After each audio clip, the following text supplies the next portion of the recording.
Okay, ಅದೇನೇ ಇರಲಿ, ನಮ್ಮ ಮಹಾತ್ಮ ಗಾಂಧೀಜಿ ಆಗಿರ್ಬೋದು ಅಥವಾ ಬೋಸ್ ಆಗಿರ್ಬೋದು, ಅವರು ನಮ್ಮ ರಾಷ್ಟ್ರಕ್ಕೆ ಕೊಟ್ಟಂಥ ಕೊಡುಗೆ ಅಗ್ರಗಣ್ಯ ಅಂತಂದರೆ ಎಲ್ಲರೂ ಕೂಡ ಸ್ವೀಕರಿಸುವಂಥ ಮಾರ್ಗದಲ್ಲಿ ರಾಷ್ಟ್ರಕ್ಕೆ ಕೊಡುಗೆ ನೀಡಿದ್ದಾರೆ ಎಂಬುದು ನನ್ನ ಅನಿಸಿಕೆ. ಈಗ ಮಹಾತ್ಮ ಗಾಂಧೀಜಿಯವರಿಗೆ ಕೆಲವಿಷ್ಟು ವ್ಯಕ್ತಿಗಳು ಕೆಲವಿಷ್ಟು ಅನಿಸಿಕೆಗಳನ್ನು ಹೇಳ್ತಾರೆ. ಏನು ಹೇಳ್ತಾರೆ ಅಂತಂದ್ರೆ, ತಮಗೆ ಅನಿಸಿಕೆ ಪ್ರಕಾರ ಯಾವ್ದು ಕರೆಕ್ಟ್ ಅನಿಸುತ್ತಾ ತಮ್ಮ ಒಪಿನಿಯನ್ ಪ್ರಕಾರ ಹೇಳ್ತಾರೆ. ಅದೇ ರೀತಿಯಾಗಿ ಮತ್ತು ಮಹಾತ್ಮ ಗಾಂಧೀಜಿ ಆಗಿರ್ಬೋದು ಮತ್ತು ಲಾಲ್ ಬಹದ್ದೂರ್ ಶಾಸ್ತ್ರಿ ಅವರಲ್ಲಿರುವಂಥ ಕೆಲವಿಷ್ಟು ಅನುಕರಣೀಯ ಅಂಶಗಳು ಅಂದ್ರೆ ಹೋಲಿಕೆಯ ಅಂಶಗಳು. ಶಾಸ್ತ್ರೀಜಿಯವರು ಗಾಂಧೀಜಿಯವರ ವಿಚಾರಧಾರೆಗಳನ್ನು ಅಥವಾ ತತ್ವಗಳನ್ನು ಯಾವ ರೀತಿ ಕೆಲವಿಷ್ಟು ವಿಷಯಗಳನ್ನ ಪಾಲಿಸಿದ್ರು ಅಂತಂದ್ರೆ ಏನಂತಲ್ಲಿ ಗಾಂಧೀಜಿ ಮತ್ತು ಶಾಸ್ತ್ರೀಜಿ ಹೋಲಿಕೆ ಅಂದ್ರೆ what are the majors rules and regulation made by the Mahatma Gandhiji by the peace, truth, non violence and sacrifice ಅಂದ್ರೆ ಸತ್ಯ, ಶಾಂತಿ, ಸಮಗ್ರತೆ ಆಧಾರದ ಮ್ಯಾಗ, ಪಂಚಸೂತ್ರಗಳ ಆಧಾರದ ಮ್ಯಾಗ ಅವ್ರು ಯಾವ ರೀತಿ ಬದುಕಿದ್ರು, ಅವರಲ್ಲಿರುವಂಥ ಕೆಲವು ತತ್ವಗಳನ್ನು ಇವ್ರು ಯಾರೇ ನಮ್ಮ ಶಾಸ್ತ್ರೀಜಿಯವರು ಕೂಡ ಅಳವಡಿಸಿಕೊಂಡ್ರು. ಅಂದ್ರೆ ಭಾರತದ ರಾಷ್ಟ್ರೀಯ ಚಳವಳಿಯಾಗಿರ್ಬೋದು ಅಥವಾ ತಮ್ಮ ಬಾಲ್ಯಾವಸ್ಥೆಯಿಂದ ನೆಕ್ಸ್ಟ್ ಅವರು ಗೃಹ ಸಚಿವರಾಗಿರ್ಬೋದು ಅಥವಾ ನೆಕ್ಸ್ಟ್ ಭಾರತದ ಪ್ರಧಾನಮಂತ್ರಿ ಆಗಿರ್ಬೋದು ಅವರು ಹೇಳ್ಕೊಂಡ್ರು. ಏನೇನು ಇರ್ಬೋದು ರೀ ಅದ್ರ ಪ್ರಕಾರ ಅಂತಂದ್ರೆ, ಮೊದಲನೇದಾಗಿ ಏನ್ರಿ ಶಾಸ್ತ್ರೀಯ ವಿಚಾರಧಾರೆಗಳು ಯಾರಂತ ಇದ್ದು ಅಂತ್ರಿ, ಅವರು ಗಾಂಧಿ ವಿಚಾರಧಾರೆಗಳಂತೆ ಇದ್ದು ಅಂತ ಹೇಳ್ತಾರೆ. ಏನಿರ್ಬೋದು ಫಸ್ಟ್ ಗಾಂಧೀಜಿಯವರು ಹೇಳಿದ್ರಲ್ಲಿ, ನನ್ನ ಧರ್ಮ ಇರಲಿ, ನನ್ನ ಧರ್ಮ ಸತ್ಯ ಮತ್ತು ಅಹಿಂಸೆಯ ಮೇಲೆ ನಿಂತಿದೆ. ನನ್ನ ಧರ್ಮ ಸತ್ಯ ಮತ್ತು ಅಹಿಂಸೆಯ ಮೇಲೆ ನಿಂತಿದೆ. ಯಾರ ಘೋಷಣೆ ಇರಲಿದ್ದು? ಮಹಾತ್ಮ ಗಾಂಧೀಜಿಯವರ ಘೋಷಣೆ. ಈ ಮಹಾತ್ಮ ಗಾಂಧೀಜಿಯವರ ಘೋಷಣೆಯಂತೆ ನಮ್ಮ ಭಾರತದ 2ನೇ ಪ್ರಧಾನಮಂತ್ರಿ ಯಾರೇ ಬೋಸ್ ಅವರು ಅನುಸರಿಸಿದರು ಅಂತ ಹೇಳ್ಬೋದು. ಹೇಳ್ತೀನಿ ಏನೋ ಅದಕ್ಕೂ ಕೂಡ ಉದಾಹರಣೆ. ಮತ್ತು ಇನ್ನೊಂದು ಏನು ಹೇಳ್ಬೋದ್ರೆ, ಅವ್ರಿಗೆ ಇವ್ರಿಗೆ ಹೋಲಿಕೆ ಅಂತಂದ್ರೆ ಸ್ವದೇಶಿ ಮೂಲತತ್ವ ಅಂದ್ರೆ ಸ್ವದೇಶಿ ಚಳವಳಿ. ಸ್ವದೇಶಿ ಚಳವಳಿ ಏನ್ರಿ ಸ್ವದೇಶಿ ಚಳವಳಿ ಅಂತಂದ್ರೆ, ಇವರು ಸ್ವದೇಶಿ ಚಳವಳಿ ಅಂದ್ರೆ ಸ್ಥಳೀಯರಿಗೆ ನೆರವು ಕೊಡೋದ್ರ ಮುಖಾಂತರ ವಿದೇಶಿ ವಸ್ತುಗಳ ಬಹಿಷ್ಕಾರ. ವಿದೇಶಿ ಬಹಿಷ್ಕಾರ. ನೆಕ್ಸ್ಟ್ ವಿದೇಶ ಅಂದ್ರೆ ನೋಡ್ರಿ, ಇವೆಲ್ಲ ಕೊಟ್ಟಂತ ಯೋಚನೆಗಳು what ever given by the Mahatma Gandhi, these are little bit followed by the Shastriji. ಅಂದ್ರೆ ಅವ್ರು ಕೊಟ್ಟಂತ ಗಾಂಧಿವಾದಿ ತತ್ವಗಳು ಏನದಾವಲ್ಲ ಅವರಂತೆ ಕೂಡ ಇವರು ರಾಷ್ಟ್ರದ ನಾಯಕರಾದಾಗ ಅಂದ್ರೆ ಪ್ರಧಾನಮಂತ್ರಿ ಆದಾಗ ಅನುಸರಿಸಿದ್ರು ಅಂತ ಹೇಳ್ಬೋದು. ನೆಕ್ಸ್ಟ್ ಸಾರ್ವಜನಿಕದ ಹಣದ ಕುರಿತು.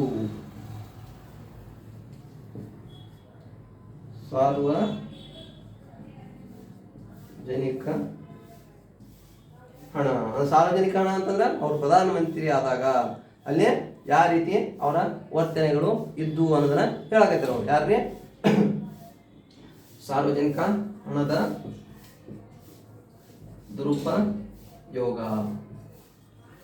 ಅಂದ್ರೆ ಗಾಂಧೀಜಿ ಅಂತೆ ಇವರು ಕೂಡ public property, it means government ಸರ್ಕಾರದ ಪ್ರಾಪರ್ಟಿಯನ್ನ ತನ್ನ ವೈಯಕ್ತಿಕತೆಗೆ ಬಳಸ್ಕೊಂಡಿಲ್ಲ ಅಂತ ಹೇಳಕತ್ತಾರೆ. ಅಂದ್ರೆ ಗಾಂಧಿ ತತ್ವಗಳಂತೆ ಇವರು ಕೂಡ ಇದ್ರು ಅನ್ನಕ ಕೆಲವಷ್ಟು ಉದಾತ್ತವಾದ ಉದಾಹರಣೆಗಳ ಮುಖಾಂತರ ಹೇಳಕ ಇಚ್ಛೆ ಪಡಕತ್ತಾರೆ. ನೆಕ್ಸ್ಟ್ ನಾಯಕತ್ವವು ಅತ್ಯಂತ ಪರಿಣಾಮಕಾರಿಯಾದದ್ದು.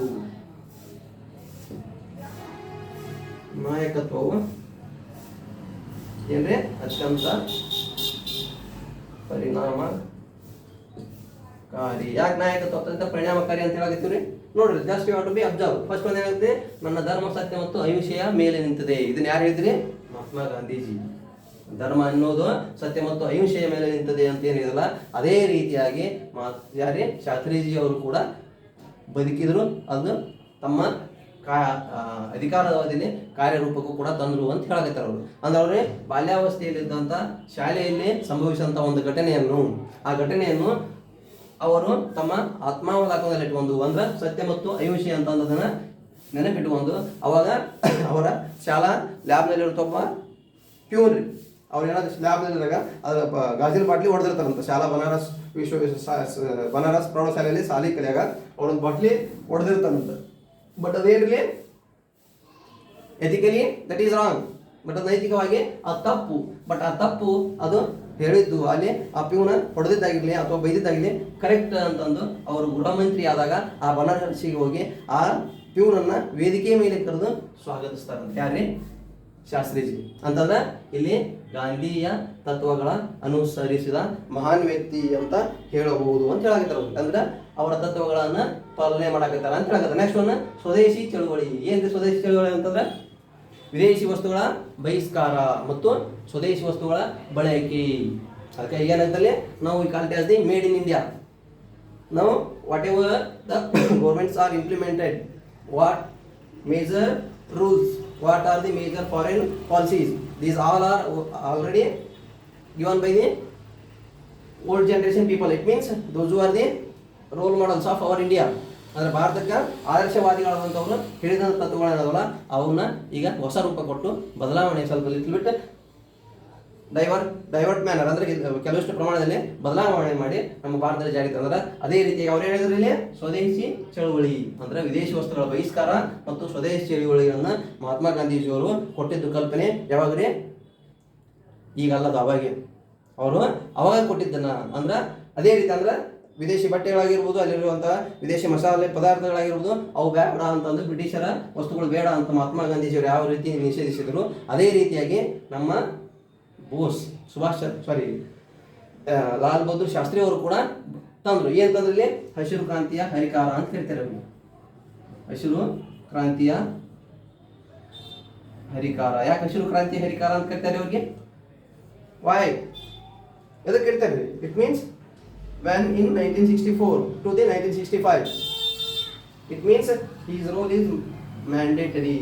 ಯಾಕಂತಂದ್ರೆ ಅವಾಗ ರಾಷ್ಟ್ರ ಹಸಿವಿನಿಂದ ನಳತಿತ್ತು, ರಾಷ್ಟ್ರ ಬಡತನದಲ್ಲಿತ್ತು. ಹಾಗಾಗಿ ಅವಾಗ ಎಲ್ಲರಿಗೂ ಕೂಡ ಆಹಾರದ ಕೊರತೆ ಇತ್ತು. ಆ ಆಹಾರದ ಕೊರತೆಯನ್ನು ನೀಗಿಸಲು ಹಸಿರು ಕ್ರಾಂತಿ ಅಂತಂದ್ರೆ, ಹಸಿರು ಕ್ರಾಂತಿ ಅಂತಂದ್ರೆ ಇರಲಿ ನಮ್ಮ ಭಾರತದಲ್ಲೇ ವಸ್ತುಗಳನ್ನ ಬೆಳೆಯಿರಿ ಅಂತಂದು ಏನು ರೈತರಿಗೆ ಹೇಳಿದ್ರೆ ಜೈ ಕಿಸಾನ್ ಎಂಬ ಘೋಷಣೆಯನ್ನು ಘೋಷಿಸುವ ಮುಖಾಂತರ ಭಾರತೀಯ ವಸ್ತುಗಳಿಗೆ ಅತ್ಯಧಿಕ ಪ್ರಾಮುಖ್ಯತೆ ಕೊಟ್ಟಂತ ಮಹಾನ್ ನಾಯಕ ಯಾರೇ? ಶಾಸ್ತ್ರೀಜಿ. ಅದಕ್ಕಾಗಿ ಅವರ ಅನುಯಾಯಿ ವ್ಯಕ್ತಿ ಅಂತಂದು ಹೇಳಕತ್ತಿದ್ದು ಅದಕ್ಕೆ ರೀ. ಈ ಎಲ್ಲ ಅಂಶಗಳನ್ನು ಗಮನಿಸಿದಾಗ ನಮಗೆ ಏನು ತಿಳಿತೈತ್ರಿ? ಮಹಾತ್ಮ ಗಾಂಧೀಜಿ ಮತ್ತು ಸುಭಾಷ್ ಚಂದ್ರ ಬೋಸ್ ಅವರು ಕೆಲವಷ್ಟು ಅಂಶಗಳು ಒಂದೇ ರೀತಿಯಾಗಿ ಇದಾವು ಅಂತಂದು ನಾವು ತಿಳ್ಕೋಬೇಕು. ಹಾಗಾಗಿ ಅದಕ್ಕೆ ಅವರು ಸ್ವದೇಶಿ ಚಳವಳಿ ಘೋಷಣೆ ಅವ್ರು ಯಾವ ರೀತಿ ಹೇಳಿದ್ರು ಅದೇ ರೀತಿಯಾಗಿ ಇವರು ಕೂಡ ತಮ್ಮ ಭಾರತದಲ್ಲಿರುವಂಥ ಆಹಾರ ಧಾನ್ಯಗಳಾಗಿರ್ಬೋದು ರೈತರು ಉತ್ಪಾದಿಸುವ ಮೂಲಕ ದೇಶಕ್ಕೆ ರೈತರು ಬೆನ್ನೆಲುಬಾಗಬೇಕು ಅಂತ ಹೇಳಿದ್ರು. ಮೊದಲು ಹೇಳಿದ್ರು ವಿದೇಶದಿಂದ ಏನಿರಲಿ ಹೈಬ್ರಿಡ್ ನಮ್ಮ ಭಾರತದಲ್ಲಿರುವಂಥ ಜನರ ಅಶ್ವಿನಿಗಸಲಕ ವಿದೇಶದಿಂದ ತರಿಸುವಂಥ ಸೆಕೆಂಡ್ ಕ್ವಾಲಿಟಿ ಗೋಧಿ ತರಿಸ್ತಿದ್ರಿ. ಬಟ್ ಆ ಗೋಧಿ ವಿದೇಶದಿಂದ ತರಿಸೋ ಬದಲಿ ಏನು ಮಾಡೋಣ, ಇಲ್ಲೇ ಉತ್ಪಾದನೆ ಮಾಡೋಣ ಬೈ ದಿ ಗ್ರೀನ್ ರೆವಲ್ಯೂಷನ್. ಈ ಹಸಿರು ಕ್ರಾಂತಿ ಜಾರಿಗೆ ಮಾಡುವ ಮುಖಾಂತರ, ಹಸಿರು ಕ್ರಾಂತಿ ಅಂತಂದ್ರೆ ತಮ್ಮ ಇಳುವರಿ ಭೂಮಿಯಲ್ಲಿ ಅಧಿಕ ಪ್ರಮಾಣದ ಬೆಳೆ ಬೆಳೆಯುವ ಮುಖಾಂತರ ಜನರ ಹಸಿವನ್ನು ನೆಗಿಸಬಹುದು ಅನ್ನೋ ಪರಿಕಲ್ಪನೆ ಕೊಟ್ಟರು. ಯಾವಾಗಲೇ ಅವರು ಅಧಿಕಾರದಲ್ಲಿದ್ದಾಗ. ಇದು ಯಾವಾಗಲೇ ಆಲ್ರೆಡಿ ಹೇಳಿದ್ರೆ ವಿದೇಶಿ ವಸ್ತುಗಳ ಬಹಿಷ್ಕಾರ ಮಹಾತ್ಮ ಗಾಂಧೀಜಿಯವರು ಹೇಳ್ಯಾರ. ಅದೇ ತತ್ವಗಳನ್ನ ಇವರು ಪಾಲನೆ ಮಾಡಿದ್ರು ಅಂತಂದು ಹೇಳಿದ್ರ ಇದು ತಪ್ಪಾಗಲಾರದು ಎಂಬುದು ನನ್ನ ಅನಿಸಿಕೆ. ಬಟ್ ಅದೇ ರೀತಿಯಾಗಿ ಇನ್ನೊಂದು ಹೇಳಕತ್ತವ್ರೆ ಸಾರ್ವಜನಿಕ ಹಣದ ದುರುಪಯೋಗ. ಏನ್ರಿ ಸಾರ್ವಜನಿಕ ಹಣದ ದುರುಪಯೋಗ ಅಂತಂದ್ರೆ ವಾಟ್ ಇಟ್ ಮೀನ್ಸ್? ಅವರು ಪ್ರಧಾನಮಂತ್ರಿ ಆದಾಗ ಮಹಾತ್ಮ ಗಾಂಧೀಜಿ ಅವರ ತತ್ವದಂತೆ ಇವರು ತಮ್ಮ ಅಧಿಕಾರಾವಧಿಯಲ್ಲಿದ್ದಾಗ ತಮ್ಮ ಮಗ ಅವರ ವಾಹನ ಅಂದ್ರೆ ಅವ್ರ ಕಾರಣ ತಮ್ಮ ವೈಯಕ್ತಿಕ ಕೆಲಸಕ್ಕೆ ಬಳಸಿರ್ತಾನೆ. ಯಾರು? ಶಾಸ್ತ್ರಿಯವರ ಮಗ. ಹಾಗಾಗಿ ಅವರು ಏನು ಮಾಡ್ತಾರೆ, ಅದನ್ನ ವಿರೋಧಿಸ್ತಾರೆ. ಅದು ತಪ್ಪು. ತಮ್ಮ ಮಗ ಸುನಿಲ್ ಶಾಸ್ತ್ರಿಯವರು ತಮ್ಮ ವೈಯಕ್ತಿಕ ಕೆಲಸಕ್ಕೆ ಆ ವಾಹನಗಳನ್ನ ಬಳಸಿರ್ತಾರೆ. ಹಾಗಾಗಿ ಅವರು ತಮ್ಮ ಡ್ರೈವರ್ನ ಕರೆದು ಇದು ನನ್ನ ಸ್ವಂತ ವೈಯಕ್ತಿಕ ಕೆಲಸಕ್ಕೆ ಬಳಸಿದ್ದು, ಹಾಗಾಗಿ ಅದರ ಹಣ ಎಷ್ಟೈತಿ ಅಂತದನ್ನ ಲೆಕ್ಕ ಮಾಡಿ ತಮ್ಮ ಸರ್ಕಾರ ಖಜಾನೆಗೆ ಹಣ ಕಟ್ತಾರೆ. ಅಂದ್ರೆ ಇದರಿಂದ ಏನಿರಲಿ ಪರಾವಳಿ ಅಂದ್ರೆ ಸ್ವಹಿತಾಸಕ್ತಿ, ತನ್ನ ಸ್ವಂತ ವಿಚಾರ ಮಾಡಿಲ್ರಿ. ಇಟ್ ಮೀನ್ಸ್ ಇಂಡಿಯಾ ಇದು ಸರ್ಕಾರದ ₹1 ಕೂಡ ಖರ್ಚಾದ್ರು ಸರ್ಕಾರದ ಅವಗಿದ್ಕೆ ಅವತ್ತೊಂದು ವೈಯಕ್ತಿಕ ಕೆಲಸಕ್ಕೆ ಬಳಕೆ ಮಾಡ್ಯಾನ. ಸಾರ್ವಜನಿಕ ಹಣದ ದುರುಪಯೋಗ ಮಾಡ್ಕೊಂಡಂಗಿದ್ರು. ಹಾಗಾಗಿ ಅದದ ಹಣ ಎಷ್ಟಾಗುತ್ತಾ ಅದ್ರ ಲೆಕ್ಕ ಮಾಡಿಸಿ ನೆಕ್ಸ್ಟ್ ಸರ್ಕಾರಕ್ಕೆ ಮಾಡ್ತಾರೆ. ಹಾಗಾಗಿ ಈ ಅಂಶಗಳನ್ನು ಗಮನಿಸಿದಾಗ ಇದರಲ್ಲಿ ಗಾಂಧೀಜಿಯವರು ಶಾಸ್ತ್ರೀಯ ಹೋಲಿಕೆ ಐತಿ ಅಂತ ಹೇಳಕತ್ತಾರೆ. ಅಂದ್ರೆ ಗಾಂಧೀಜಿಯವರ ಬದ್ಧ ಅನುಯಾಯಿ ಯಾರೇ ಶಾಸ್ತ್ರೀಜಿ, ಅವರ ತತ್ವಗಳಿಗೆ ಪ್ರಭಾವಿತವಾದ ವ್ಯಕ್ತಿ ಅಂತಂದ ಹೇಳಿದ್ರೆ ತಪ್ಪಾಗಲಾರದು. ನೆಕ್ಸ್ಟ್ ಏನ್ಲಿ ನಾಯಕತ್ವ ಅತ್ಯಂತ ಪರಿಣಾಮಕಾರಿ. When you have taken any responsibility you are getted to be do it in well manner and you have to be given proper output then you have to be succeed in the same manner. ಅದು ನಿಮಗೆ ಕೊಟ್ಟಂಥ ಜವಾಬ್ದಾರಿಯನ್ನು ನಿಯತ್ತಾಗಿ ಅಚ್ಚುಕಟ್ಟಾಗಿ next ಜನರ ಸ್ವೀಕಾರಾರ್ಹ ಮಾರ್ಗದಲ್ಲಿ ಮುಗಿಸಿದ್ರಿ ಅಂತಂತಂದ್ರೆ ಅದು ನಿಮ್ಮ ಪ್ರಮುಖವಾದಂತಹ ಯಶಸ್ವಿ ಚಟುವಟಿಕೆ ಅಂತ ಹೇಳ್ತಾರೆ. ಹಾಗಾಗಿ ಇವರು ಏನಾದಾಗ್ರೆ ರೈಲ್ವೆ ಸಚಿವರಾಗಿರ್ತಾರೆ. ಯಾವಾಗ್ರೆ 1956ರಲ್ಲಿ ರೈಲ್ವೆ ಸಚಿವರಾದಾಗ ಅವರು ರೈಲ್ವೆ ಸಚಿವರಾದಾಗ ಏನಾಗುತ್ತೆ ಇಲ್ಲಿ ಎಲ್ಲಿದ ತಮಿಳುನಾಡಿನ ಅರಿಯಲೂರು ಏನೋ ಇದು ಊರ ಹೆಸರು ಕರೆಕ್ಟ್ ನೆನಪಿಲ್ಲ ನಂಗೆ. ಬಟ್ ತಮಿಳುನಾಡಲ್ಲಿ ಏನೈತಿಲ್ಲ ರೈಲು ಅಪಘಾತ. ಏನೈತಿಲ್ಲ ತಮಿಳುನಾಡಿನಲ್ಲಿ ರೈಲು ಅಪಘಾತ. ಓಕೆ, ಈ ರೈಲು ಅಪಘಾತ ಆಯಿತು. ಬಟ್ ಈ ರೈಲು ಅಪಘಾತ ಆದ್ರೆ ನನಗೇನಂತ ಸುಮ್ಮನೆ ಕುಂದ್ರಬೋದಾಗಿತ್ತು. ಬಟ್ ಅವ್ರು ಏನು ಮಾಡಿದ್ರಿಂದ ಯಾರು ಲಾಲ್ ಬಹದ್ದೂರ್ ಶಾಸ್ತ್ರಿ ಈ ರೈಲು ಅಪಘಾತ ಸಂಭವಿಸಿದಾಗ ಅದು ಯಾರ ಹೊಣೆ? ಅವರು ಸಚಿವರು, ರೈಲ್ವೆ ಸಚಿವರು ಅವರು ಅದಾರ. But precautionary purpose they are mandatory to take decisions for that activity. But they didn't take any precautionary activity. That's why he is the major responsible candidate. He has to be taken themself. ಅಂದ್ರೆ ತನ್ನ ವೈಯಕ್ತಿಕ ವಿವೇಚನಾಧಿಕಾರ, ಪೂರ್ವ ಸಿದ್ಧತಾ ಚಟುವಟಿಕೆಗಳನ್ನ ಕರೆಕ್ಟಾಗಿ ತಗೊಳ್ಳಾಕ ಈ ಅನಾಹುತ ಆಗೈತಿ. ಅಲ್ಲಿ ಎಷ್ಟು 150ಕ್ಕೂ ಅಧಿಕ ಜನ ಸಾವನ್ನಪ್ತಾರೆ. ಹಾಗಾಗಿ ಶಾಸ್ತ್ರಿ ಅವರು ತಮ್ಮ ಸಚಿವ ಸ್ಥಾನಕ್ಕೆ ರಾಜೀನಾಮೆ ನೀಡ್ತಾರೆ. ಇದು ತಮ್ಮ ವೈಯಕ್ತಿಕ ಹೊಣೆಗಾರಿಕೆ, ಇದು ತಮ್ಮ ಜವಾಬ್ದಾರಿ ಅಂತಂದು ಸ್ವೀಕರಿಸಿ ಆ ಹುದ್ದೆಗೆ ಏನು ಮಾಡ್ತಾರೆ, ಇಲ್ಲಿ ಅವರು ಆ ಖಾತೆಗೆ ರಾಜೀನಾಮೆ ನೀಡ್ತಾರೆ. ಇದರಿಂದ ನಾಯಕ ಹೆಂಗಿರಬೇಕು, ಅವ್ರು ಯಾವ ರೀತಿ ವರ್ತಿಸಬೇಕು, ಕೊಟ್ಟಂಥ ಹೊಣೆಗಾರಿಕೆಯನ್ನು ಯಾವ ರೀತಿ ತಪ್ಪದೇ ಪರಿಪಾಲಿಸಬೇಕು ಎಂಬುದು ಅಂಶವನ್ನು ಇದರಿಂದ ತಿಳಿದು ಬರ್ತೈತಿ. ಹಾಗಾಗಿ ನೋಡ್ರಿ ಏನಂತ ತಿಳಿದ್ರಿ ಮೊದಲು ಎದುರಿಗೆ ನನ್ನ ಧರ್ಮ ಮತ್ತು ಸತ್ಯ ಅಹಿಂಸೆಯ ನನ್ನ ಧರ್ಮ ಸತ್ಯ ಮತ್ತು ಅಹಿಂಸೆಯ ಮೇಲೆ ನಿಂತಿದೆ. ಅಂದ್ರೆ ಧರ್ಮ ಎಂಬುದೇ ಸತ್ಯ ಮತ್ತು ಅಹಿಂಸೆ. ಅದೇ ರೀತಿಯಾಗಿ ಶಾಸ್ತ್ರೀಯಜಿಯವರು ಕೂಡ ಗಾಂಧಿವಾದಿ ಅಂತ ಹೇಳ್ಬೋದು. ನೆಕ್ಸ್ಟ್ ಸ್ವದೇಶಿ ಚಳವಳಿ ಅಂದ್ರೆ ಮಹಾತ್ಮ ಗಾಂಧೀಜಿಯವರು ವಿದೇಶಿ ಬಹಿಷ್ಕಾರ ಚಳವಳಿ ಮಾಡಿದಂತೆ ಇವರು ಕೂಡ ಹಸಿರು ಕ್ರಾಂತಿ ಜಾರಿ ತರುವ ಮುಖಾಂತರ ರೈತರಿಗೆ ಅಧಿಕ ಪ್ರಮಾಣದ ಇಳುವರಿ ಉತ್ಪಾದನೆ ಘೋಷಣೆ ಮಾಡೋದ್ರ ಮುಖಾಂತರ ಇಲ್ಲಿ ಕೂಡ ಅವರು ಸ್ವದೇಶಿ ಚಳವಳಿಯ ಆಕ್ಟಿವಿಟಿಯನ್ನು ತೋರಿಸಿದ್ರು ಅಂತ ಹೇಳ್ಬೋದು. ನೆಕ್ಸ್ಟ್ ಸಾರ್ವಜನಿಕ ಹಣದ ದುರುಪಯೋಗ ಅಂದ್ರೆ ತನ್ನ ವೈಯಕ್ತಿಕ ಚಟುವಟಿಕೆಗಾಗಿ ವೈಯಕ್ತಿಕ ಕಾರ್ಯಕ್ಕಾಗಿ ಮಗ ಬಳಸಿದಂಥ ವಾಹನವನ್ನು ತನ್ನ ವೈಯಕ್ತಿಕ ಖರ್ಚಿಗೆ ವೈಯಕ್ತಿಕ ಖರ್ಚು ಹಾಕಿಸಿ ಸರ್ಕಾರಕ್ಕೆ ಆ ಹಣ ಏನು ಮಾಡ್ತಾರೆ, ಕಟ್ತಾರೆ. ಯಾರಿಗೆ ತಮ್ಮ ಮಗ ಸುನಿಲ್ ಶಾಸ್ತ್ರಿ ಮಾಡಿದ್ದ ಪರಿಣಾಮ. ನೆಕ್ಸ್ಟ್ ಅಷ್ಟೇ ಯಾವುದಿನೊಂದು ನಾಯಕತ್ವ ಅಂದ್ರೆ ನಾಯಕನಾದವನು ಯಾವ ರೀತಿ ತನ್ನ ಕಾರ್ಯಗಳನ್ನು ನಿರ್ವಹಿಸಬೇಕು ಅನ್ನೋದನ್ನ ತೋರಿಸ್ಕೊಟ್ರು.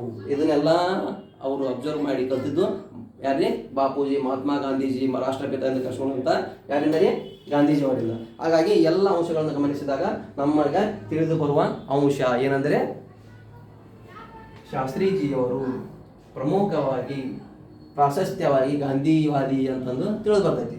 ಈ ಎಲ್ಲ ಅಂಶಗಳನ್ನು ಗಮನಿಸಿದಾಗ ಇದು ಸೂಕ್ತ ವ್ಯವಸ್ಥೆ ಅಂತ ತಿಳಿದು ಬರುವ ಅಂಶ.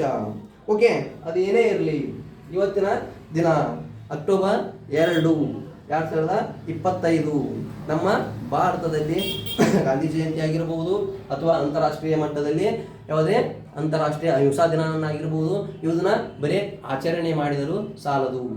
ಈ ಅದು ಆಚರಣೆ ಏನಾಗು ಕಾರ್ಯವಾಗಿ ಪರಿವರ್ತನೆ ಆಗಬೇಕು. ಏನ್ರಿ ಕಾರ್ಯವಾಗಿ ಪರಿವರ್ತನೆ ಆಗ್ಬೇಕಂತಂದ್ರೆ ಇಲ್ಲಿ ಆಯ್ತು, ಅವ್ರು ಅಕ್ಟೋಬರ್ ಜಯಂತಿ ಐತಿ, 4 ಮಂದಿ ಕೂರಿಸಿ ಫಂಕ್ಷನ್ ಮಾಡಿದ್ವಿ, 4 ಮಂದಿ ಟೀಚಿಂಗ್ ಫ್ಯಾಕಲ್ಟಿ ಹಚ್ಚಿ ಯಾವುದೋ ಸ್ಪೀಚ್ ಕೊಡಿಸಿದ್ವಿ, ದೆನ್ ಈಸ್ ಇಟ್ ಕಂಪ್ಲೀಟ್? ಅದು ಅಲ್ಲಿಗೆ ಮುಕ್ತಾಯ ಅಲ್ರಿ. ಬಟ್ ಅದು ನಿಜವಾಗಿ ಕಾರ್ಯರೂಪ ಆಗಬೇಕು, ನಿಜವಾಗಿ ಆ ಆಚರಣೆ ಉಪಯುಕ್ತ ಆಗಬೇಕು ಅಂತಂದ್ರೆ ನಾವು ಮಾಡಿದಂಥ ಈ ವರ್ತನೆ, ನಾವು ಮಾಡಿದಂಥ ಅವರ ಈ ಪೂಜೆ ಪುನಸ್ಕಾರ ಸಕ್ಸಸ್ ಆಗಬೇಕು ಅಂತಂದ್ರೆ ಅದನ್ನು ನಿಜವಾಗಿ ನಾವು ಅದನ್ನು ಜಾರಿಗೆ ತಂದಾಗ ಅದನ್ನು ಅನುಕರಿಸಿಕೊಂಡು ಹೋದಾಗ ಮಾತ್ರ. ಹಾಗಾಗಿ ಏನ್ರಲ್ಲಿ ಶಾಸ್ತ್ರೀಜಿಯವರ ಚಟುವಟಿಕೆ ಆಗಿರ್ಬೋದು, ಗಾಂಧೀಜಿಯವರ ಚಟುವಟಿಕೆ ಆಗಿರ್ಬೋದು ರಾಷ್ಟ್ರಕ್ಕೆ ಅತ್ಯುಪಯುಕ್ತವಾದವು ಅಂತ ಹೇಳಿದರೆ ತಪ್ಪೇನಲ್ಲ. ಸಮಾಜದಲ್ಲಿ ಸಮಾನತೆ, ಭಾವೈಕ್ಯತೆ, ಸಾಮರಸ್ಯ ಆಗಿರಬಹುದು ಮತ್ತು ಸಮಗ್ರತೆಗೆ ನಾಂದಿ ಹಾಡಿದ ಮಹಾತ್ಮ ಗಾಂಧೀಜಿಯವರ ಜಯಂತಿಯನ್ನು ಕೇವಲ ಈ ಸಾಂಕೇತಿಕ ರೂಪದಲ್ಲಿ ಆಚರಣೆ ಮಾಡಿದರೆ ಸಾಲದು ಅಂತ ಹೇಳ್ತಾರೆ. ಯಾಕೆ ಸಾಂಕೇತಿಕ ರೂಪದಲ್ಲಿ? ಸಾಂಕೇತಿಕ ರೂಪಕ್ಕೆ ನಾವು ಕಾರ್ಯರೂಪಕ್ಕೆ ತರುವುದರಲ್ಲಿ ವ್ಯತ್ಯಾಸ ಇದೆ. ಈ ಸಾಂಕೇತಿಕ ರೂಪವಾಗಿ ಪೂಜೆ ಪುನಸ್ಕಾರ ಮಾಡಿದಾಗ ಇದು ಓನ್ಲಿ ಏನು ಅನ್ನಿಸ್ತೈತೆ? ಆಚರಣೆ ಆಗಲ್ಲ, ಕಾರ್ಯರೂಪಕ್ಕೆ ಬರಲ್ಲ, ಬರೀ ತೋರ್ಮಡಿಕೆಯ ಜೀವನ. ಇದರಿಂದ ಕಳೆದು ಬರೋದೇನ್ರ ನಮಗೆ? ತೋರ್ಮಡಿಕೆಯ ಜೀವನ. ಹಾಗಾಗಿ ಅದು ಕರೆಕ್ಟ್ ಅನಿಸ್ಬೇಕಾಗಿತ್ತು ಅಂತಂದ್ರೆ ನಾವೇನು ಮಾಡ್ಬೇಕ್ರಿ ಇಲ್ಲಿ ಈ ಭಾಷಣ ಮಾಡೋದ್ರ ಬಿಟ್ಟು ದೈನಂದಿನ ಬದುಕಿನಲ್ಲಿ ಇವರ ತತ್ವ ಚಟುವಟಿಕೆಗಳನ್ನು ನಾವು ಅಳವಡಿಸಿಕೊಂಡು ಹೋದರೆ ಅವರ ಜನ್ಮದಿನವನ್ನು ಅಹಿಂಸಾ ದಿನವೆಂದು ಆಚರಿಸಿದರೆ ತಪ್ಪೇನಿಲ್ಲ. ಅವರ ಜನ್ಮದಿನವನ್ನು ಅಹಿಂಸಾ ದಿನ ಅಂತ ಆಚರಣೆ ಮಾಡ್ತೀವಿ. ಈ ಅಹಿಂಸಾ ದಿನವನ್ನು ಕಾರ್ಯರೂಪಕ್ಕೆ ತರಬೇಕು, ಅದನ್ನು ಸೂಕ್ತ ರೀತಿಯಲ್ಲಿ ಆಚರಣೆ ಮಾಡಬೇಕು, ಅದನ್ನು ನಾವು ಕೂಡ ಪಾಲಿಸಬೇಕು. ಆಗ ಮಾತ್ರ ಈ ಅಹಿಂಸಾ ದಿನಕ್ಕೆ ಏನು ಬರ್ತೈತಿ, ಒಂದು ರೂಪ, ಒಂದು ಮಹತ್ವ ಬರ್ತೈತಿ ಅಂತ ಹೇಳಕ್ಕೆ ಇಚ್ಛೆ ಪಡ್ತೀನಿ. ಓಕೆ, ಇವತ್ತಿನ ದಿನ ನಾವು ಮಹಾತ್ಮ ಗಾಂಧೀಜಿ ಆಗಿರ್ಬೋದು ಅಥವಾ ಇಲ್ಲಿ ಶಾಸ್ತ್ರೀಜಿಯವರ ಕುರಿತು ನನ್ನ ತಿಳಿದ ಮಟ್ಟಿಗೆ ಅನಿಸಿಕೆಗಳನ್ನು ವ್ಯಕ್ತಪಡಿಸಿದ್ದೇನೆ. ಇನ್ನು ಮುಂದೆ ಇನ್ನೂ ಹೆಚ್ಚಿನ ಪ್ರಮಾಣದಲ್ಲಿ ಕಾಂಪಿಟೇಟಿವ್ ಬಗ್ಗೆ ಕ್ಲಾಸ್ ಮಾಡ್ಬೇಕಂತ ಬಯಸಿದ್ವಿ. ಹಾಗಾಗಿ ನಿಮ್ಮ ಸಹಕಾರ ಅಂತಂದ್ರೆ ನಮಗೇನು ದುಡ್ಡು ಕೊಡಬೇಕಿಲ್ಲ. If we are did it well, ನಾವು ಮಾಡಿದಂಥ ಕಾರ್ಯ ಕರೆಕ್ಟ್ ಇತ್ತು ಅಂತಂದ್ರೆ ನೀವು ಅದಕ್ಕೆ ಏನು ಕೊಡಲಿ, ಕರೆಕ್ಟ್ ಐತಿ ಅಂತಂದು, ಇನ್ನೂ ಕರೆಕ್ಟ್ ಐತಿ ಅಂತಂದ್ರೆ ಹೇಳೋದು ಬೇಡ, ಬೇಕಾಗಿಲ್ಲ, ನಮಗೇನು ಫೋನ್ ಹಚ್ಚಿ ಅಲ್ಲಿ 4 ಮಂದಿಗೆ ಶೇರ್ ಮಾಡಿದ್ರೆ ಇಷ್ಟೇ ಸಾಕು. ಇದರಿಂದ ನಮಗೆ ಮತ್ತೇನು ಬಯಸುವುದಿಲ್ಲ. ನಾವಾಗಿರ್ಬೋದು, ನಮ್ಮ ಪಾಟೀಲ್ ಸರ್ ಆಗಿರ್ಬೋದು, ಅಥವಾ ನಮ್ಮ ಈ ಅವರಿವರೇ ನಮ್ಮ ಎಲ್ಲ ಸಹಜೀವಿಗಳು. It means indirectly those who are getted to be given help to me. ಯಾರು ಸಹಕಾರ ಕೊಟ್ರ ಅವರೆಲ್ಲರಿಗೂ ಕೂಡ ಮತ್ತು ನಮ್ಮ ಕಮಿಟಿಯ ಪರವಾಗಿ, ನನ್ನ ಪರವಾಗಿ ತುಂಬ ಹೃದಯದ ಅಭಿನಂದನೆಗಳು ಘೋಷಿಸ್ತಾ ನನ್ನ ಅನಿಸಿಕೆಗಳಿಗೆ ಮುಕ್ತಾಯ ಹೇಳುತ್ತೇನೆ. ಜೈ ಹಿಂದ್.